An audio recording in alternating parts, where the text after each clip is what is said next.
Welcome to Six in the City, the podcast where 620-somethings talk about shit and some of them live in cities. I'm Jen. I'm Lexi. I'm Nancy. I'm Elena. I'm Jane. And I'm Robin. Hello and welcome back if you're joining us from the last episode, but we're continuing this conversation with Dating 102. So let's just jump right back in.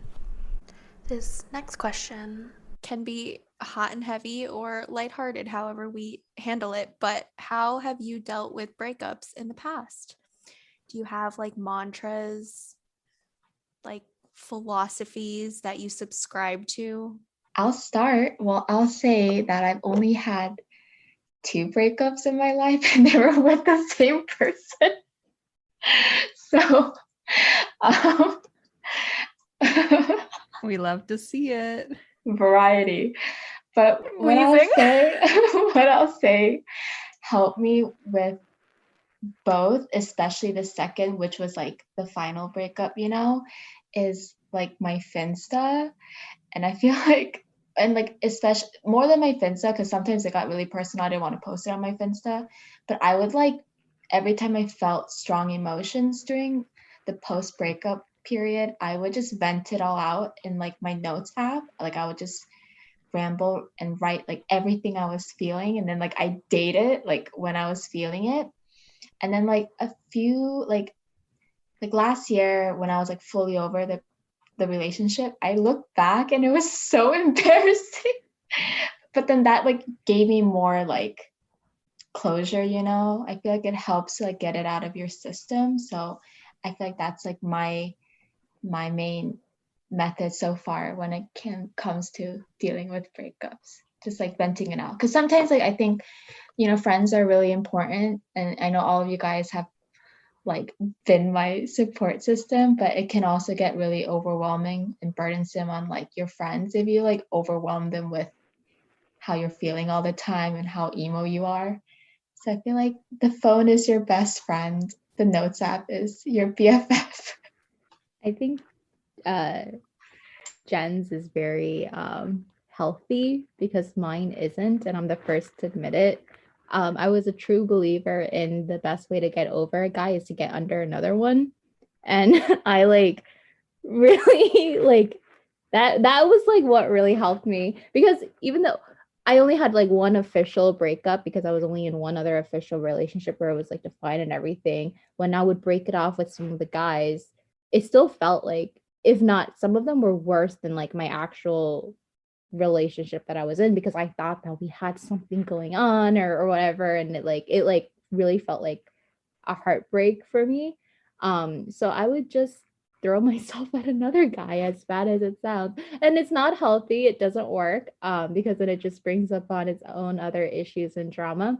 But I do want to give a shout out to Jen though, when I don't know if she remembers, during my official breakup, she already knew that it was going to happen. And like I was crying with her about it, and then I spoke to him, and then I texted her after saying that it essentially had happened.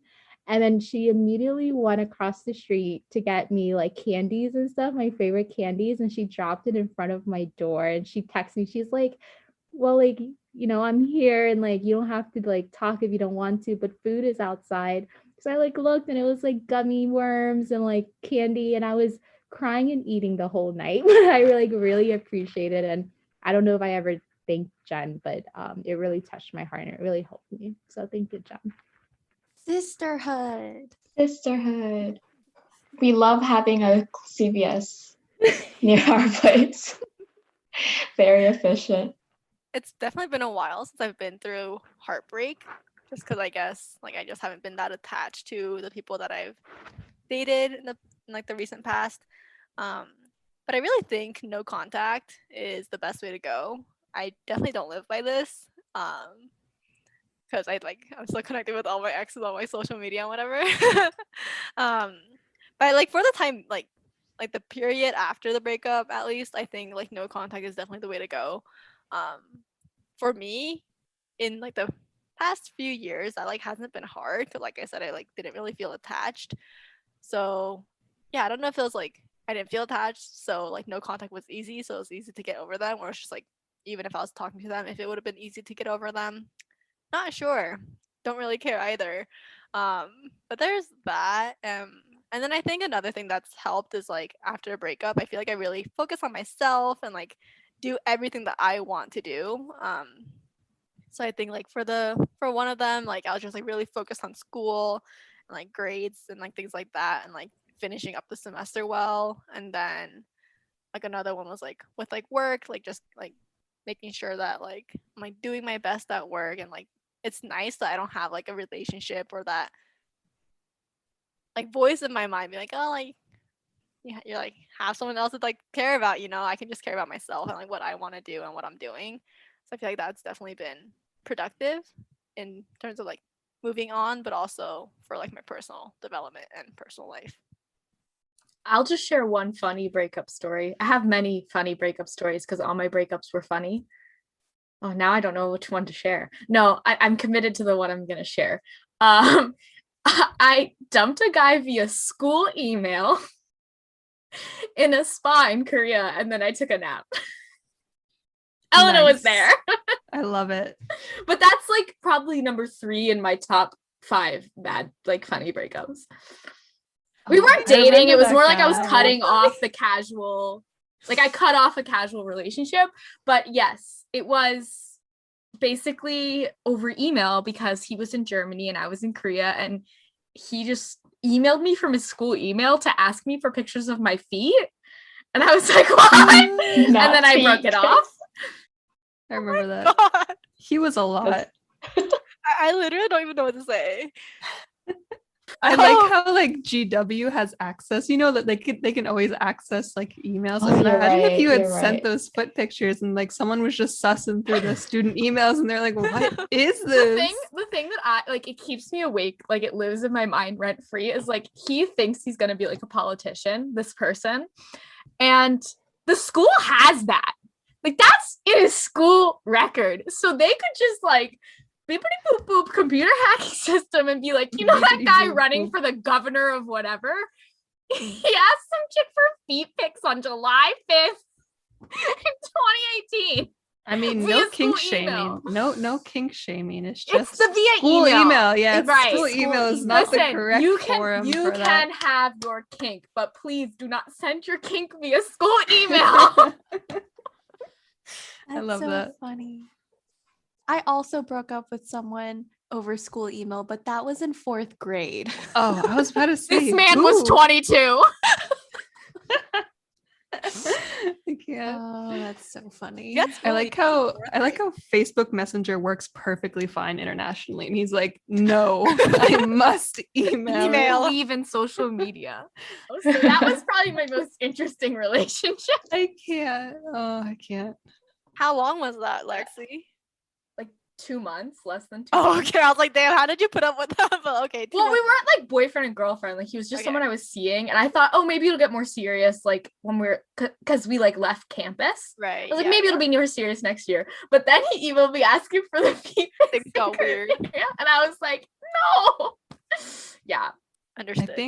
I think I deal with breakups like almost the exact same as Nancy. Not like hooking up with someone, but I just like go to the club or I just like get super drunk and I just vibe with it. I also just like don't text them ever again until several years later. Yeah. Or if I run into them in a bar somewhere. On that topic, what are your guys' thoughts about connecting with exes several years after breaking up? As like friends? Yeah, you know. Oh, catch up. I mean, friends, if it's friends, I think it's okay. No. I talked like to Lexi. 2. I talked to 2 of my exes and I think it's totally fine because I haven't seen them since like high school and they're like so not where it's like there's like you can tell there's just nothing going on there. They just like say happy birthday and like respond to my Instagram stories. But like some of my more recent exes, I would never ever like talk to them for long periods of time ever. Never ever. I am friends with one of my exes, and I think it's for two reasons. It was really like early in life, and like we weren't that serious, and we immediately broke up and stayed friends. Like there wasn't like a gap. Do you know what I mean? Like we were like, we aren't working romantically, let's be friends, and we genuinely meant it, and we stayed friends, and we've been friends since. I think for me, because I mentioned how like I don't like to date acquaintances or no, like I go into this thinking if it's like a relationship or hookup, that when it's broken off, they don't, I don't know how to say this delicately, but it's like what use do they have left if it didn't work out? And like, I feel like for me, I can't, it's like too far gone to then just go back and be like, let's be friends after when, even though like for me, the natural progression is like, yeah, you want to be friends with them and then you like, be something more. But then I feel like for me, I can't backtrack and like they're dead to me essentially. Like I block them, I don't talk to them. And for me, that's healthy, but not for everyone. When you said that they're dead to you, that really drove it home. Like, No oh yeah, they're chill, just not a part of my Nancy. life, but no, It's they're like- dead to me. But yeah, it's like I don't follow. Like, what's the point? Yeah, like what's the point? Like their number literally isn't on my phone anymore. I don't have them on social media. Like, like what's the point of, because and now I'm like in a happy, stable relationship, but if I wasn't, I would be like obsessing over checking on like what are they up to now, like is my life doing like being better than yours, and like, oh, like who's this person they're so like for me, like it's healthier for me to like have them like out of sight, out of mind. So like yeah, saying that they're dead to me is harsh, but like for it's like I have like they don't contribute anything to my life anymore, and I'm not going to contribute anything to their lives. So like for me, it's just a clean cut. That's a fair point and actually brings up a question. So I feel like we've had this conversation before about seeing other people delete pictures off their social media after a breakup. But I'm curious to know, do you delete photos just like on your own phone or computer after a breakup? Do you still keep them for the memes, or do they bring up some unnecessary feelings? I personally keep all like photos like in my Google Photos and Drive, just because like it's good memories when you look back. Like overall, I feel like at that time in my life, it was like a good time. So like I have it still all in my Google Photos, but like not on my social media and stuff. But like chats wise, like I deleted like chats, like my conversation history, but yeah, like photos and videos I still have. I think they're good memories, and I like looking back and seeing how youthful I was. I delete everything Ooh, for one person. Same. It's gone. Poof. I still have them in my Google Photos. I just double checked because I couldn't remember, and there are still exes on my socials. Is that a conscious decision? No, I literally couldn't even remember. I think I just was so when it ended, I didn't want to think about it, and then like by the time I would think about it, I had forgotten to go delete it. Fair. Valid. Lexi's like, who? I mean, like I literally had to Who's go this? look. And then I looked at the picture and I was like, oh yeah, that's the foot guy, or oh yeah, that's the guy I threw up on that one time, or like, oh my god. These stories. I think for me, I haven't posted any pictures with any significant others from that ever since like my serious relationship. Just because I feel like I knew it wasn't gonna last, so I didn't want to like share that relationship with the world or anyone. I just wanted to like keep it personal because I was like, oh, it's gonna end, So then, yeah, there's like nothing to delete off of social media. I just like swipe my phone. Bye.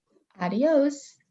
Truly. So I did have a final question to kind of wrap this episode up. Yes. But if you could go back, I mean, we're all a mix of 23, 24 right now.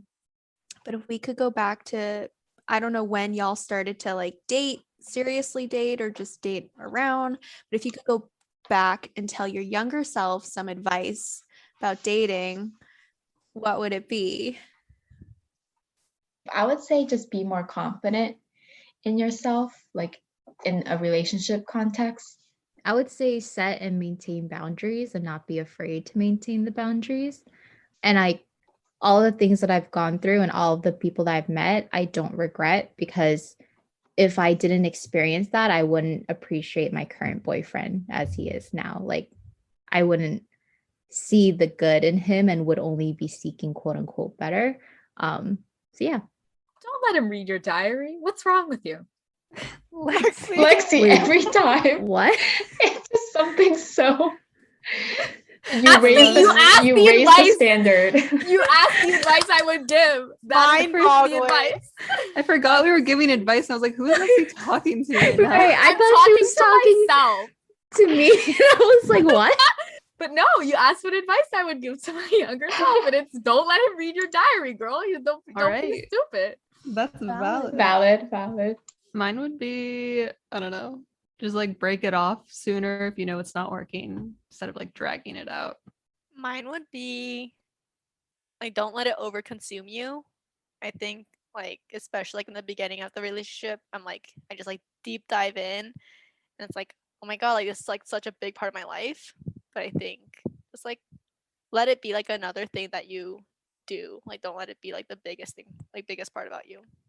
Robin, you have to go. I guess don't conflate my mental health and well-being with the status of my relationship, if that makes sense.